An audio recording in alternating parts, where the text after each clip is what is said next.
오늘 우리에게 주신 하나님의 말씀은 에베소서 6장 10절에서 20절의 말씀입니다. 에베소서 6장 10절에서 20절까지 말씀. 이 말씀을 저와 여러분이 한 절씩 교독하도록 하겠습니다. 신약성경 317쪽에 있는 에베소서 6장 10절의 말씀입니다. 끝으로 너희가 주 안에서와 그의 그 힘의 능력으로 강건하여지고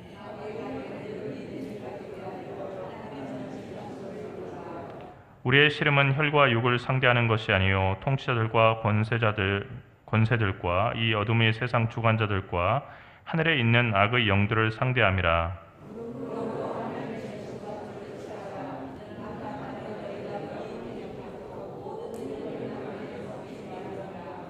그런즉 서서 진리로 너희 허리띠를 띠고 의의 호신경을 붙이고 모든 것 위에 믿음의 방패를 가지고 이로써 능히 악한 자의 모든 불화살을 소멸하고 모든 기도와 간구를 하되 항상 성령 안에서 기도하고 이를 위하여 깨어 구하기를 항상 힘쓰며 여러 성도를 위하여 구하라.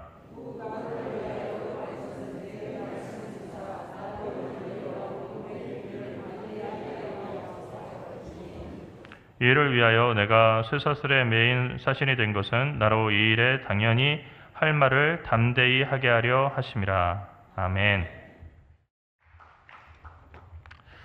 에베소서가 쓰여진 것은 2000여 년 전이지만은 지금도 우리가 이 에베소서를 함께 읽어야 되는 이유는 교회는 거기서 거기기 때문입니다. 무슨 얘기냐면은 시대와 장소를 초월해서 교회는 거룩한 공교회입니다. 우리가 거룩한 공교회를 믿습니다 했을 때는 Holy Catholic Church라고 하는 그런 표현을 씁니다.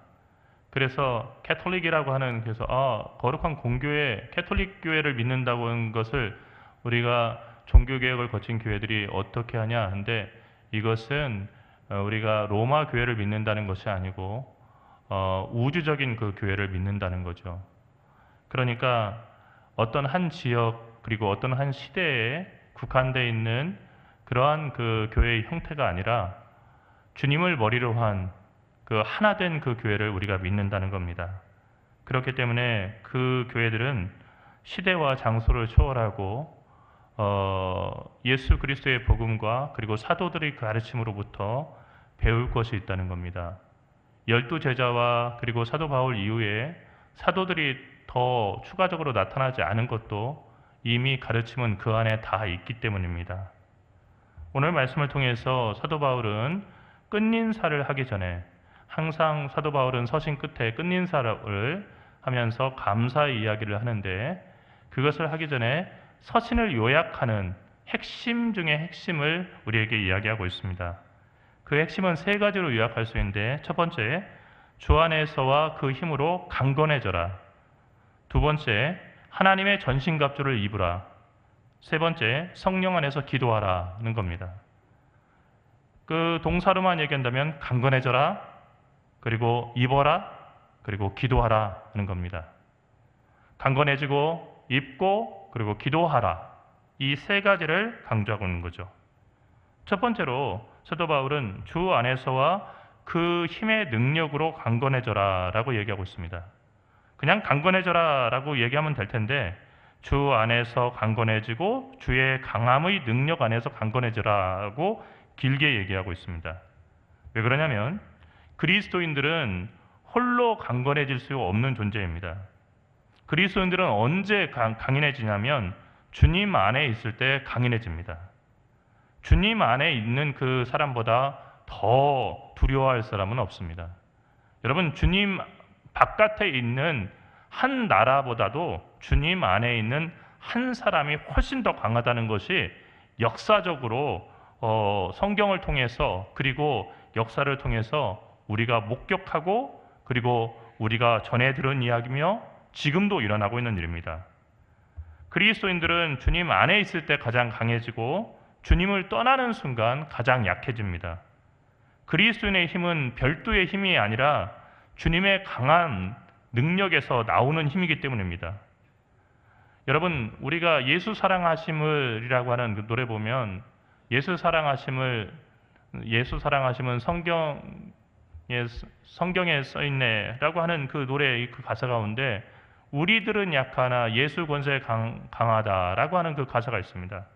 근데 원래 이제 이 찬송의 원 가사는 Little ones to him belong. 어린이들은 다 주님의 것. They are weak. 그들은 약하지만 but he is strong. 주님은 강하시네 라고 하는 그런 가사죠. 어린이들을 그 주제로 한 그 노래예요. 어린이들은 사실 사람들 가운데서도 가장 작고 약한 그런 상태 아닙니까? 그들은 약한데 그러나 그들은 누구의 것이냐면 주님의 것이라는 거예요. 그들은 약할지 모르겠지만 주님은 강하시다는 거죠. 그러니까 어린아이처럼 약한 존재라고 하더라도 주님을 붙들고 주님 안에 있으면은 그 사람은 강해진다는 겁니다. 이것은 마치 군에서 캐스라고 하는 것을 이용하는 지상군 그 부대와 같습니다. 여러분 군대에 가면 그런 용어들을 갖다 많이 쓰게 되는데요. 작전 회의 들어가면 캐스 유도는 어떻게 됐나 뭐 그런 얘기를 합니다. 캐스 유도라고 하는 건 대단히 중요한 거예요. 전쟁 나면은 이것에 따라서 살고 죽는 게 결정되는 건데, 왜냐하면은 육군의 그 무기라고 하는 것이 많이 발달돼 있지만은 공군의 화력만큼 강한 게 없거든요. 그래서 캐스라고 하는 것이 Close Air Support라고 해서 이것은 근접 항공 지원이라고 하는 거죠. 그러니까 땅 위에 있는 그 군인들이 싸우는데요, 소총 가지고 이렇게 싸우는 거예요. 그런데 갑자기 적군들이 막 탱크나 아니면 포를 가지고 이렇게 공격을 하는 거죠. 그때 어떻게 소총 가지고 이겨요? 그때 캐스 요청하는 거예요. 그래서 무전기를 가지고 좌표를 불러주고 지금 여기 우리가 좌표 어디 있고 적들은 좌표 어디에 있는데 화력 지원 바람. 그러면은 딱 해가지고 뻥 하고 쏘면은 엉뚱한 데 맞을 수 있잖아요. 그러면 또 옆에 있다가 좌표를 갖다가 이쪽으로 이렇게 좌측으로 얼마를 갖다 옮겨가지고 쏘면 되겠다 하고 지원해주면요 정확하게 거기 맞는 거예요. 그러면요 사실 그 탱크나 포 앞에서 한 그 병사는 아무것도 정말 그 할 수 없을 만큼 약한 존재이지만요 이 무전기를 통해서 그 항공 전력을 부를 수 있다는 그 사실 하나만으로도요 그걸로 완전 전쟁의 그 상황이 바뀌게 되는 거예요. 여러분 그런 까닭에 사실은 우리 믿음의 사람들 그리스도인들은 마치 실제 그 군인들이 캐스를 이용하는 것과 같이 우리는 주님의 능력을 힘입을 수 있어요. 그 대표적인 것이 어떤 거예요? 기도죠. 주님 도와주세요 하는 순간에 우리의 문제는 주님의 문제가 되는 거예요. 그런 까닭에 그리스도인들은 매우 약할 때 가장 강해질 수 있다고 하는 사도 바울의 이야기를 현실로 느낄 수가 있는 겁니다. 두 번째로 사도 바울은 하나님의 전신갑주를 입으라. 우리 따라하겠습니다. 하나님의 전신갑주를 입으라. 하나님의 전신갑주를 입으라. 예, 하나님의 전신갑주를 입으라고 했어요. 여러분 전신갑주가 어떤 걸까요? 갑이라고 하는 것은 갑옷을 얘기하는 거예요. 그러니까 우리 장군들이 입는 갑옷이 있죠. 그리고 주라고 하는 것은 투구 주자예요. 갑주 하면은 갑옷과 투구를 얘기하는 거예요. 그러니까 그걸 딱 쓰게 되면은 다 이제 몸을 갖다 방어할 수 있는 거죠. 그게 이제 기술이 발달했지만은 사실 오늘날 군인들도 그게 크게 다르잖아요. 투구 대신에 방탄 헬멧 쓰는 거고요. 그리고 몸을 가려주는 갑옷 대신에 여기다가 방탄 조끼, 방탄판이 들어있는 방탄 조끼나 여러 가지 그 방어 체계를 갖다가 옷으로 이렇게 입고 그렇게 싸우는 거예요. 여러분 그 전쟁에 나간 군인들은 화살이나 창 이런 그 공격을 받지 않습니까?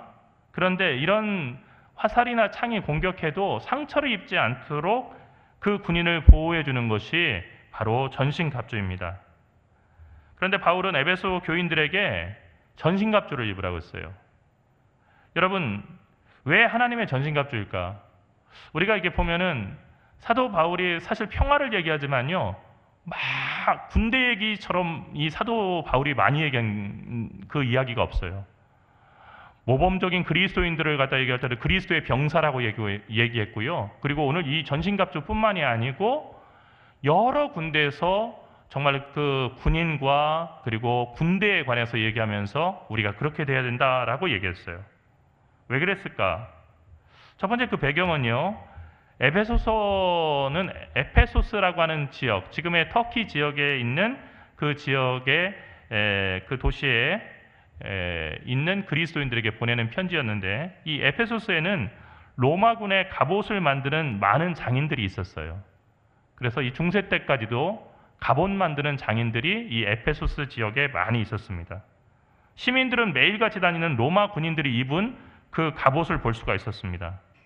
그러니까 로마군은요, 글라디우스라고 하는 날카롭고 짧은 검을 사용했어요. 60cm밖에 되지 않아요.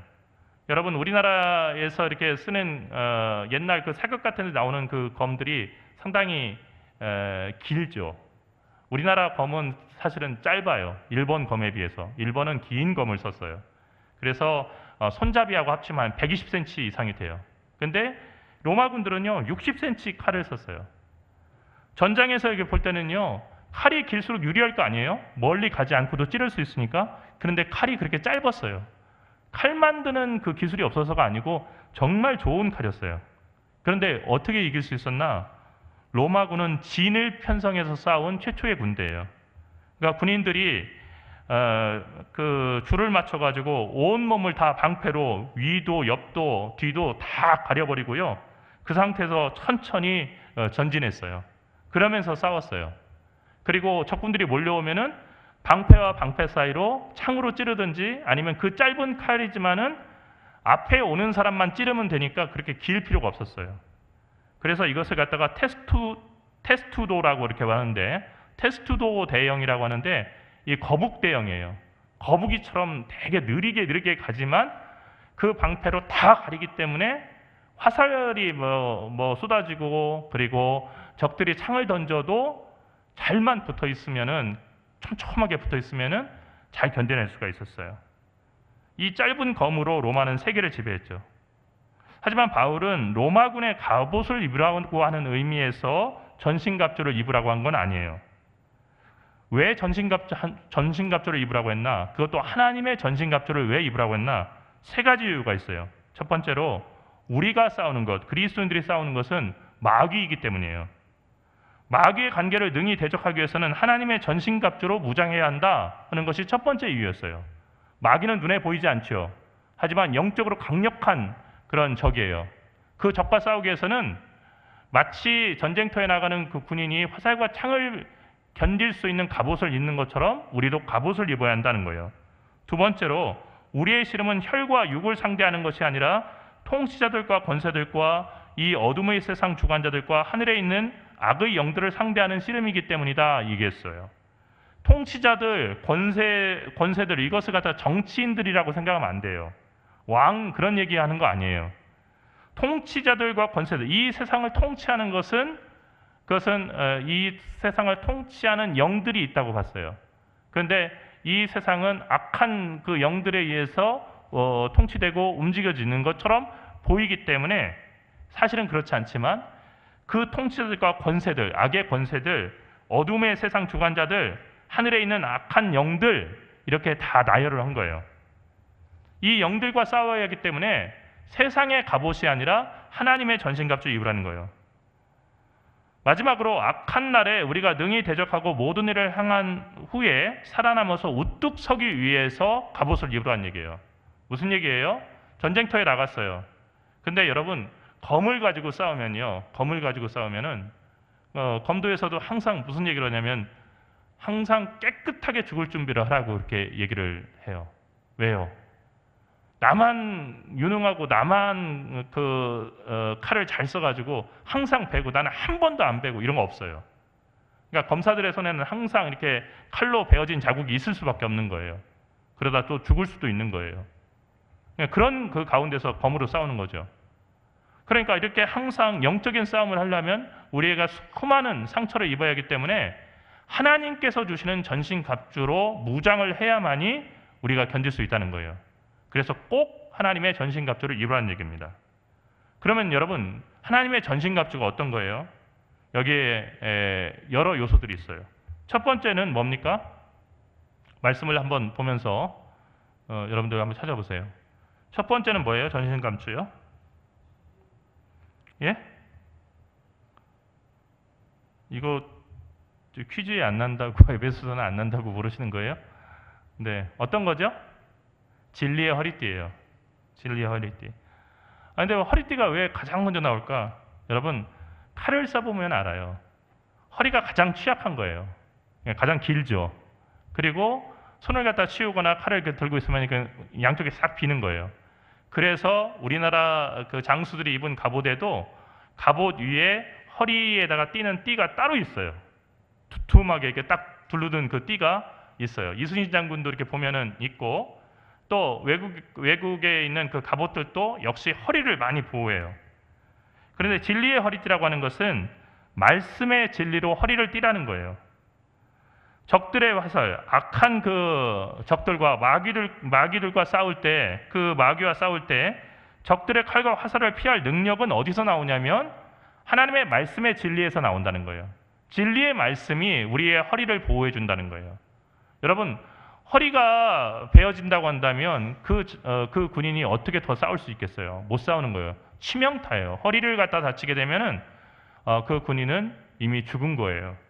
그렇기 때문에 말씀의 진리에서 먼 그리스도인들은 싸움조차 해볼 수가 없어요. 그래서 가장 먼저 강조한 게 뭐냐면 진리의 허리띠예요. 두 번째로 의의 호심경. 따라하겠습니다. 의의 호심경. 의의 호심경. 예, 예전에는요 의의 흉배라고 이렇게 했어요. 가슴에 그 흉배라고 이렇게 개역 성경에는 의의 흉배라고 했었는데 호심경이라는 게 어떤 걸까요? 그대로예요. 심장을 보호하는 거울처럼 생긴 둥근 방어 기구. 예, 그래서 경이 거울경자예요. 그래서 이게 동그란 걸 달고 다녔어요, 실제로요. 갑옷 위에다가 이것만 동그랗게 달고 다녔어요. 왜냐하면은 심장 부분에 창이 날라오거나 칼이 날라올 때 거기는 한 번 더 보호해줘야 하기 때문에 호신경을 달고 다닌 거예요.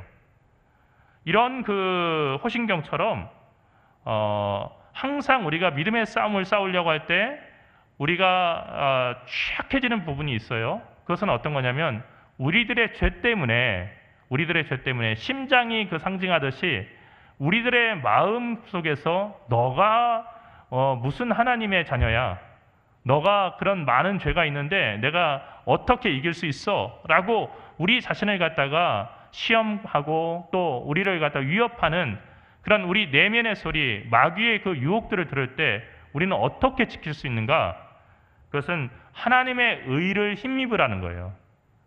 그러니까 우리가 의로워지는 것은요, 우리가 뭐 100% 죄가 없는 사람, 완벽한 사람이 되는 것이 아니고 그리스도의 의로 덧입는 거예요. 여러분, 예전에 제가 판관 포청천이라고 하는 그 드라마, 대만 드라마를 보니까 그런 얘기가 나오더라고요. 한 사람이 죄를 졌어요. 그래서 이 사람이 호랑이 작두, 개 작두 나오잖아요. 좀 직급이 높은 사람은 호랑이 작두로 이렇게 목을 베고 그 직급이 낮은 사람, 신분이 낮은 사람은 개 작두를 대령해라 뭐 이렇게 하잖아요. 안 보셨구나. 네. 그런데 그 중에서 한 사람이 죄를 졌어요. 그런데 그 사람을 갖다가 사형에 처하려고 하는 순간이요, 그 사람이 준비해온 뭐 하나를 딱 걸치니까 더 이상 그 사람을 건드리지 못하는 거예요. 그게 뭐냐면요, 왕이 내린 곤룡포예요. 그 곤룡포를 갖다가 왕이 너무 충성스러운 신하에게 자기가 입던 그 곤룡포를 갖다가 하사하는 거예요. 그런데 왕이 한 번 입었던 옷이라고 해서 그냥 천조가리가 아니에요. 그 곤룡포에다가 칼을 갖다 댔다. 그건 선왕의 곤룡포인데 지금 왕이 아니더라도 선왕, 지금 왕의 선조가 되는 그 왕의 그 곤룡포지만 거기다가 칼을 댔다. 그 옷을 입은 사람을 죽였다 하는 얘기는요, 이것은 그 왕에 대한 영모까지도 이렇게 이어갈 수 있는 거예요. 그러니까 어떻게 했냐면요, 죄인이지만 그 사람이 받았던 그 곤룡포를 딱 걸치는 그 순간 더 이상 형을 집행하지 못하는 거예요. 여러분, 우리가 하나님의 의를 갖다 덧입는다는 게 이런 거예요. 우리는 대단히 약한 존재예요. 죄에도 취약하죠. 그래서 마귀가 너가 이렇게 많은 죄를 가지고 어떻게 하나님 앞에 의롭다고 할 수 있어? 너는 내 밥이야 라고 얘기할 때 하나님의 의를 딱 덧대므로써 우리가 그 마귀 앞에서 당당해질 수 있다는 거예요. 그러니까 의의 호신경을 여기다가 착용해라는 얘기는 나의 연약함을 하나님의 의로 가려라. 하나님을 항상 내 앞에 모셔라 하는 그런 얘기예요. 세 번째로 어떤 겁니까? 15절 어떤 거예요? 예? 평안의 복음이 준비한 신발이에요. 신발. 예, 평안의 복음이 준비한 신발. 여러분들 성경 퀴즈 때 이렇게 하시면은 전부 다 이제 떨어지시는 겁니다. 네, 아셔도 그냥 얘기 안 하시는 거죠? 부끄러워서. 평안의 복음이 준비한 신발이에요. 여러분 전장에서 그 병사들은요 전투화라는 신발을 신어요. 저도 이제 20년 가까이 전투화를 신었었잖아요. 되게 무거워요. 그런데 어느덧 그냥 그렇게 계속 몇 년을 다니다 보면요 그 전투화가 참 편해요. 왜 편하냐면요 가벼워서 편한 게 아니에요. 신발이 대단히 두껍고 딱딱하고 착용감이 그냥 일반 신발처럼 부드럽지 않잖아요. 그런데 그 신발이 편한 이유는 뭐냐면요 발을 보호해 주기 때문이에요. 어지간한 거 부딪히고 또 어지간히 딱딱하게 날카로운 거 이렇게 밟아도 그냥 지나가는 거예요. 심지어는 그렇게 큰 못이 아니라고 하면 못을 밟고 지나가도 발이 괜찮아요. 그래서 전투화를 신는 거예요. 그런데 로마 군인들도 샌들처럼 되었지만은 전투화를 신었었어요. 전투화는 전장에서 병사의 발을 보호하는 거죠. 평안의 복음이 준비한 신발이라고 하는 것은 하나님의 복음이 우리와 늘 함께하는 한 그 가는 길을 보호해 주시고 모든 길에서 만나는 위험으로부터 우리를 지켜주신다는 거예요. 근데 평안의 복음이라는 건 어떤 거예요? 우리가 성경을 읽게 되면요 하나님의 복음을 듣게 되는데 그것은 내가 너와 항상 함께하리라 하는 하나님의 기쁜 그 소식이에요. 또 내가 너를 온 천하보다 사랑하노라. 하나님이 세상을 사랑하셨다고 하는 기쁜 소식이죠. 또 내가 너를 반드시 구원하리라 하는 하나님의 신실한 약속이에요.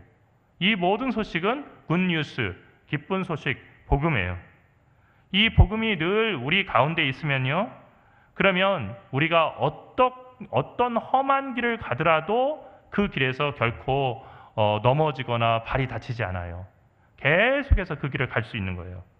그러니까 그 평안의 복음을 늘 기억하라는 얘기예요. 다음으로 믿음의 방패입니다. 믿음의 방패.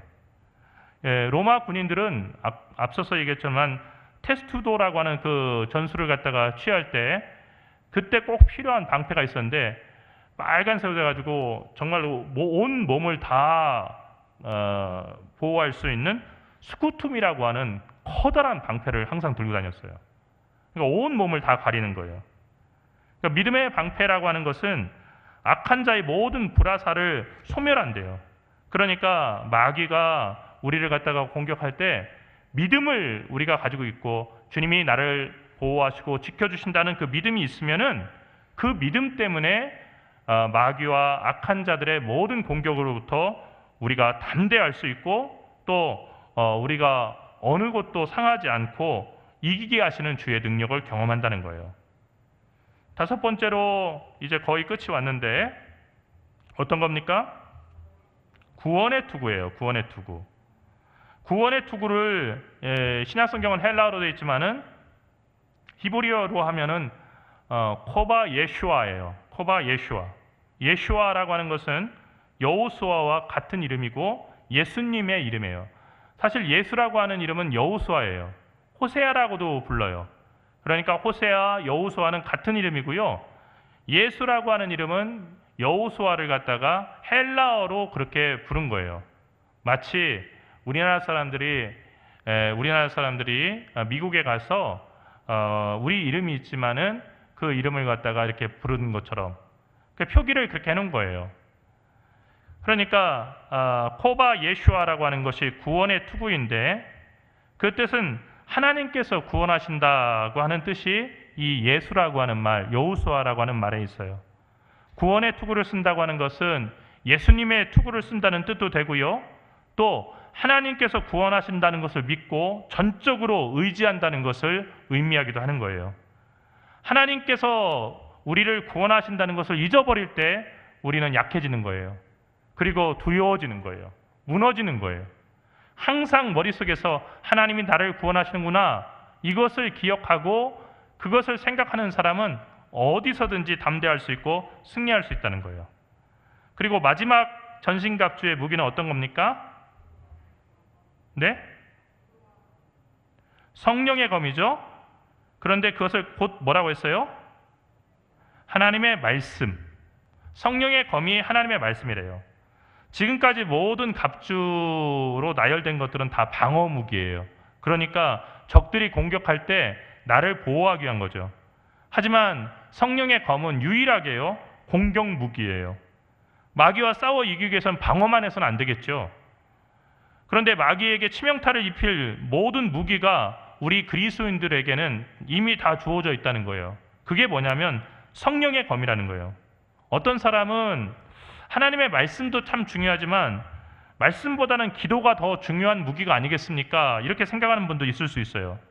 하지만 기도는 다른 차원이에요.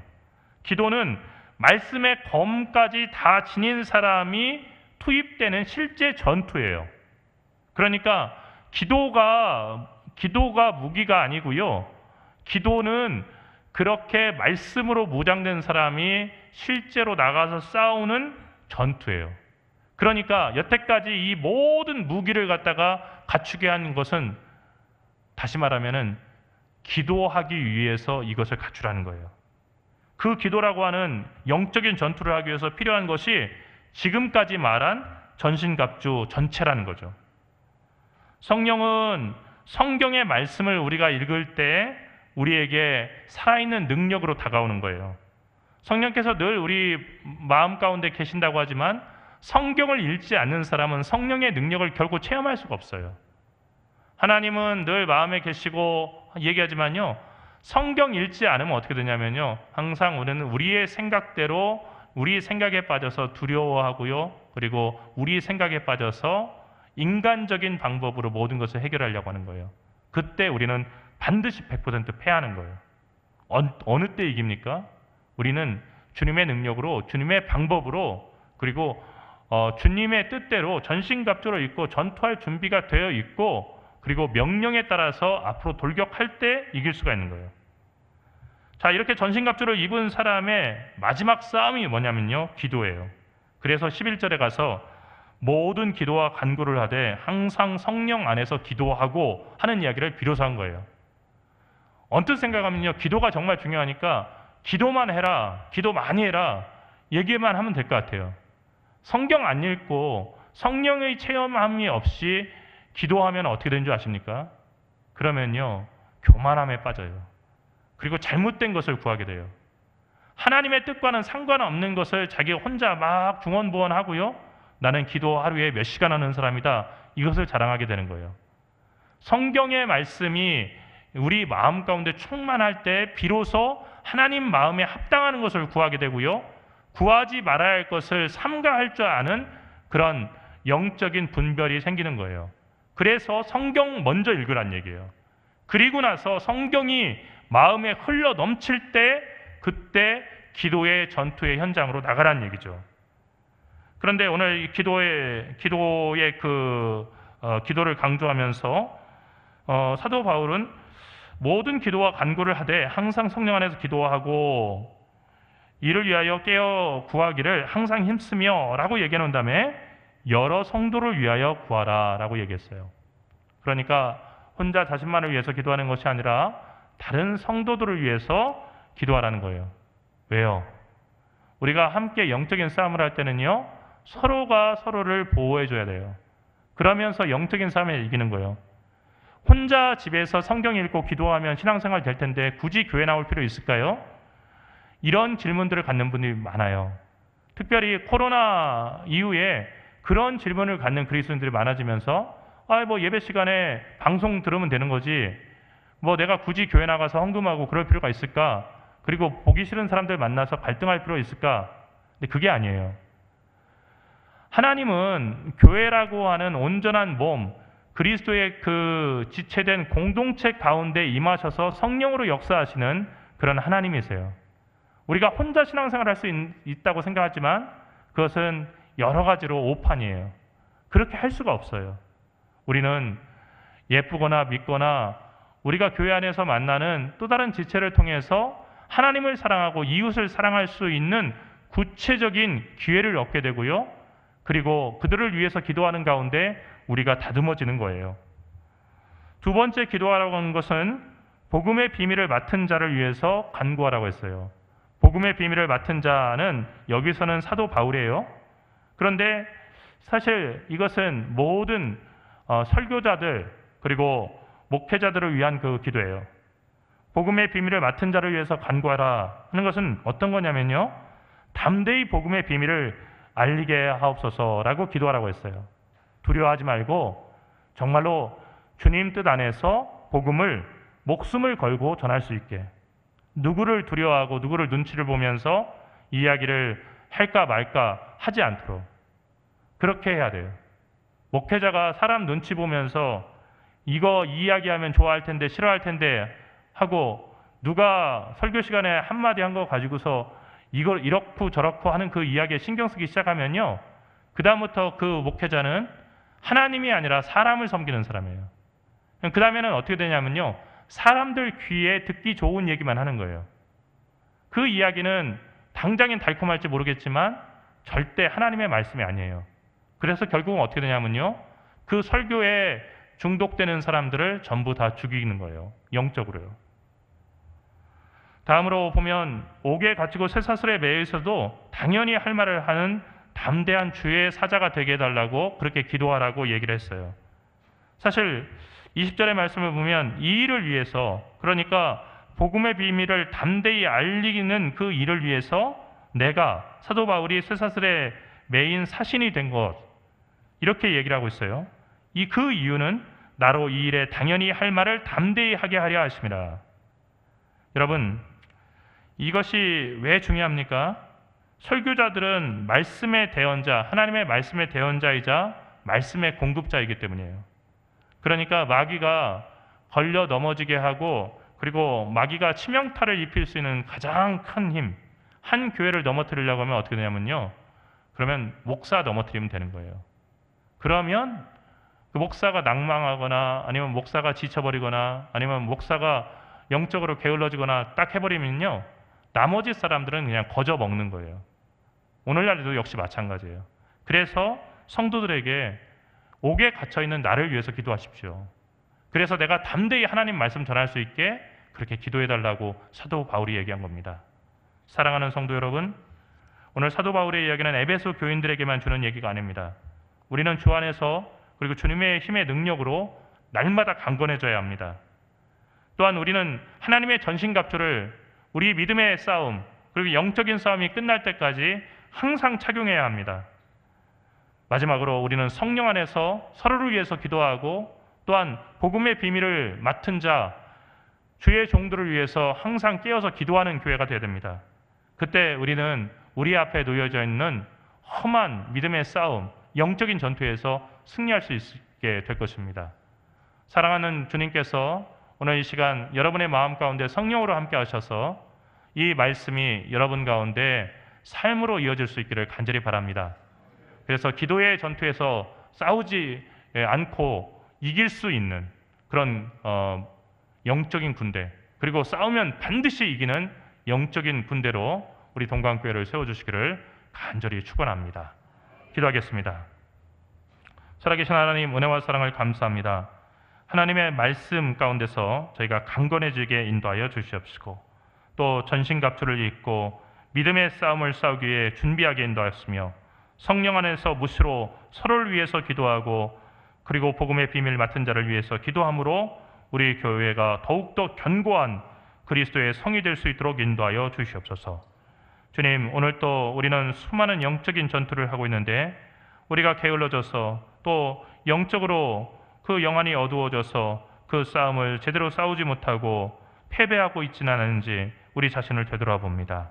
성령께서 우리 가운데 깊은 감동을 허락하여 주시옵시고 그리스도 앞에 서는 그 순간까지 우리로 하여금 반드시 싸워 이길 수 있도록 강건하게 인도하여 주시옵소서. 이 모든 것을 사랑하신 예수 그리스도의 이름으로 간절히 기도리옵나이다. 아멘.